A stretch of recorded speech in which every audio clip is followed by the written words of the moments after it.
हाँ दोस्तों, power star Pawan Singh फिर से भोजपुरी में तो हल्का मचा के रख दिए हैं, घाव दे देवे गाने को लेकर। पहला ब्रांड पवन सिंह ही है, किसी का भी नाम आएगा। दोस्तों, पावर स्टार पवन सिंह का घाव दे देवे गाने को काफी प्यारा स्वाद मिल रहा है। ये गाना अभी काफी यूट्यूब पर ट्रेंड भी कर रहा है। इस गाने में काफी व्यू आ गया, आप स्क्रीन पर देख सकते हैं। घाव दे देवे गाने पर काफी इंस्टाग्राम पर रील्स भी बन चुका है। जिस गाने को मधुर आवाजों से गाए हैं पावर स्टार पवन सिंह और शिल्पी राजी। गाने को सुंदर अक्षरों से लिखे हैं निक्की निहाल जी। गाने को म्यूजिक से सजाया है प्रियांशु सिंह जी। डीओपी हैं विक्रांत महेश जी। ये गाना में काफी बजट भी लग चुका है। इस गाने में क्वालिटी के वीडियो बहुत बेजोड़ डाला गया है।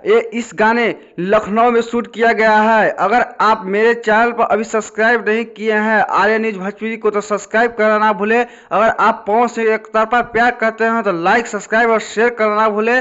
जय हो भोजपुरिया समाज। पवन सिंह के चैनल एक तरफा शेयर करना ना भूले।